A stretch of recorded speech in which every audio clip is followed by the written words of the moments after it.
السلام علیکم پیارے دوستو، آج ہم آپ کے سامنے پیش کرنے جا رہے ہیں حضرت محمد مصطفیٰ صلی اللہ تعالیٰ علیہ وسلم کا ایک ایسا واقعہ جسے سن کر آپ کی آنکھوں سے بھی آنسو آ جائیں گے۔ جی ہاں دوستو، پیارے نبی حضرت محمد مصطفیٰ صلی اللہ تعالیٰ علیہ وسلم اور ایک بوڑھی عورت کا واقعہ، جس میں ایک بوڑھی عورت مکہ کو چھوڑ کر جا رہی ہوتی ہے سرکار دو جہان صلی اللہ تعالیٰ علیہ وسلم کے ڈر سے۔ وہ بوڑھی عورت حضور صلی اللہ تعالیٰ علیہ وسلم سے بہت بغض رکھتی ہے اور ان کے بارے میں برا بھلا کہتی ہے، وہ بھی سرکار کے سامنے ہی۔ پھر سرکار دو جہان صلی اللہ تعالیٰ علیہ وسلم کیا کرتے ہیں، یہ دیکھ کر اس بوڑھی عورت کے آنکھوں میں آنسو آ جاتے ہیں۔ پیارے دوستو، اس واقعے کو سن کر آپ کی آنکھوں میں بھی آنسو آ جائیں گے کہ ہمارے سرکار صلی اللہ تعالیٰ علیہ وسلم کا اخلاق، ہمارے سرکار کی سیرت کتنی اعلیٰ و افضل ہے۔ تو میری آپ سے گزارش ہے کہ آپ اس واقعے کو مکمل طریقے سے سمجھنے کے لیے اس ویڈیو کو پورا ضرور دیکھیں۔ جب اللہ کے رسول صلی اللہ تعالیٰ علیہ وسلم نے اللہ کا پیغام دنیا کو سنایا کہ اللہ کے سوا کوئی عبادت کے لائق نہیں ہے، اللہ ہی معبود ہے اور میں محمد اللہ کا رسول ہوں،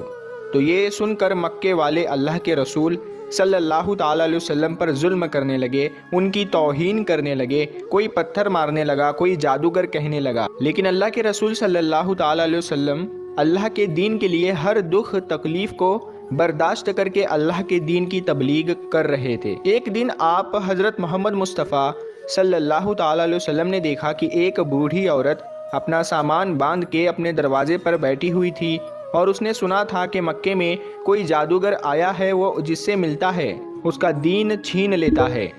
کہیں ایسا نہ ہو کہ کہیں اس سے ملاقات ہو جائے اور وہ میرا دین مجھ سے چھین لے، مجھے یہ شہر چھوڑ دینا چاہیے۔ وہ بوڑھی عورت سامان باندھ کے بیٹھی ہوئی تھی کہ آپ حضرت محمد مصطفیٰ صلی اللہ تعالی علیہ وسلم اس بوڑھی عورت کے قریب سے گزر رہے تھے۔ اس نے دیکھا تو کہا، بھتیجے یہ سامان میرے سر پر رکھ دو۔ حضور صلی اللہ تعالی علیہ وسلم نے سامان اٹھایا تو دیکھا وہ گٹھری وزنی تھی اور وہ بوڑھی کمزور تھی، تو آپ فرمانے لگے کہ اماں یہ سامان تو بہت بھاری ہے اور آپ بوڑھی ہو چکی ہے، اگر آپ کو اعتراض نہ ہو تو کیا میں آپ کا سامان اٹھا کر آپ کی منزل تک آپ کو پہنچا دوں؟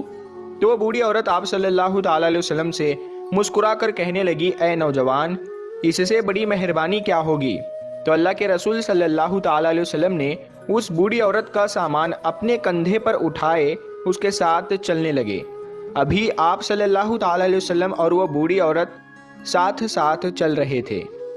تو اتنے میں وہ بوڑھی عورت آپ صلی اللہ تعالی علیہ وسلم سے کہنے لگی، اے نوجوان، میں تمہیں بھی یہی نصیحت کرتی ہوں، میں تمہیں بھی یہی کہوں گی کہ یہ شہر چھوڑ کر چلے جاؤ، کیونکہ یہاں پر کوئی جادوگر آیا ہوا ہے جس کا نام محمد ہے۔ وہ اپنے آپ کو نبی کہلواتا ہے اور ہمارے خداؤں کو جھوٹا کہتا ہے، اور اے نوجوان، اس کے لبوں سے نکلنے والے لفظوں میں اتنا بڑا جادو ہے کہ جو بھی اس کی باتوں کو سنتا ہے اس کا ہی ہو جاتا ہے، وہ اس پر ایمان لے آتا ہے۔ اس کے بعد وہ بوڑھی عورت کہنے لگی، اے نوجوان شخص، میں نے پوری زندگی اپنی بتوں کی عبادت کی ہے، میں یہ نہیں چاہتی کہ اب آخری وقت میں اپنے خداؤں سے غافل ہو کر اس جادوگر کی باتوں میں آ جاؤں۔ اس طرح پورا راستہ وہ بوڑھی عورت اللہ کے رسول صلی اللہ تعالی علیہ وسلم کی توہین کرتی رہی، انہیں برا بھلا کہتی رہی، اور اللہ کے رسول حضرت محمد مصطفیٰ صلی اللہ تعالی علیہ وسلم پورے راستے اس بوڑھی عورت کا سامان اپنے کندھوں میں اٹھا کر خاموشی کے ساتھ اسے سنتے رہے۔ جب اس بوڑھی عورت کی منزل آ پہنچی تو اللہ کے رسول صلی اللہ تعالی علیہ وسلم نے اس کا سامان اس کے سپرد کیا اور آپ صلی اللہ تعالی علیہ وسلم وہاں سے جانے لگے۔ تو وہ بوڑھی عورت پوچھنے لگی، اے نوجوان، کون ہو تم نے اپنا نام تو بتایا ہی نہیں۔ تو حضور پاک صلی اللہ تعالی علیہ وسلم نے فرمایا کہ اماں، نام میں کیا رکھا ہے، آپ کا کام ہو گیا، بس یہی شکر ہے۔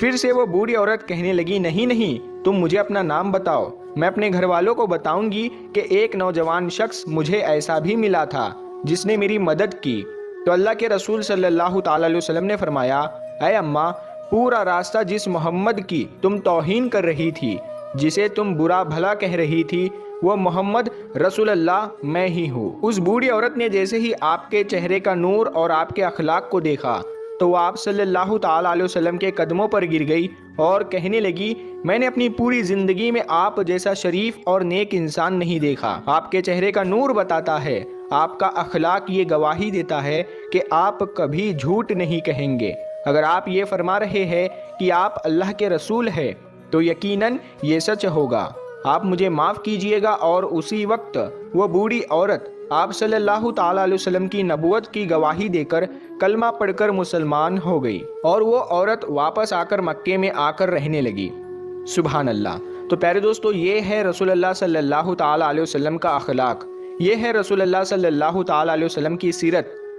کہ دشمن بھی آپ کو دیکھ کر آپ کی نبوت، آپ کی صداقت اور آپ کی شرافت کی گواہی دینے لگتے تھے۔ اللہ پاک ہم سب مسلمانوں کو یہ ہدایت دے کہ ہم بھی اپنے اخلاق کو اتنا اچھا بنائیں کہ ہر غیر مسلم ہمارا اخلاق دیکھ کر ہم سے محبت کرنے لگے، ہمارے اسلام سے محبت کرنے لگے، اور وہ بھی ایمان والا ہو جائے۔ سلام ہو اللہ کے رسول حضرت محمد مصطفیٰ صلی اللہ تعالیٰ علیہ وسلم پر۔ تو پیارے دوستو، یہ شان ہے ہمارے پیارے آقا صلی اللہ تعالیٰ علیہ وسلم کی، یہ سیرت پاک ہے حضور صلی اللہ تعالیٰ علیہ وسلم کی، اور یہ اخلاق ہے سرکار دو جہاں صلی اللہ تعالیٰ علیہ وسلم کا، جسے دیکھ کر وہ بوڑھی عورت آپ کے اخلاق سے اتنی خوش ہوئی، آپ کے سیرت سے اتنی خوش ہوئی، اور آپ کے نورانی چہرے کو دیکھ کر وہ آپ پر ایمان لے آئی اور اس نے کلمہ پڑھ کر اسلام قبول کر لیا۔ پیارے دوستو، اس واقعے کو بیان کرنے کا مقصد یہ ہے، آج ہمارے پیارے آقا صلی اللہ تعالیٰ علیہ وسلم کے اخلاق کو آج کا مسلمان بھول چکا ہے۔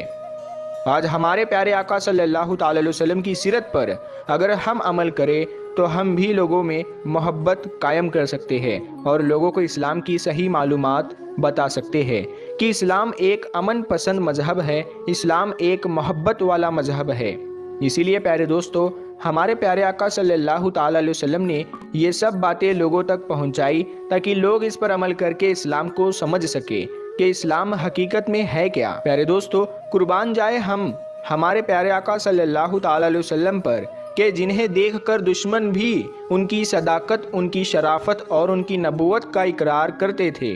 اور ان کی گواہیاں بھی دیتے تھے۔ یہ شان ہے سرکار دو جہان صلی اللہ تعالیٰ علیہ وسلم کی، یہ شان ہے تاجدار انبیاء حضرت محمد مصطفیٰ صلی اللہ تعالیٰ علیہ وسلم کی۔ واقعی ہمارے آقا کی شان نرالی ہے۔ پیارے دوستو، اگر آپ کو یہ واقعہ پسند آیا ہے تو کمنٹ میں یا رسول اللہ ضرور لکھیں۔ اللہ تبارک و تعالیٰ سے یہی دعا ہے کہ اللہ تعالیٰ ہمیں رسول خدا صلی اللہ تعالیٰ علیہ وسلم کی سنتوں پر عمل کرنے کی توفیق عطا فرمائے اور ان کی سیرت پاک پر عمل کرنے کی توفیق عطا فرمائے۔ آمین ثم آمین۔ تو پیارے دوستو، آپ کو یہ ویڈیو کیسی لگی ہمیں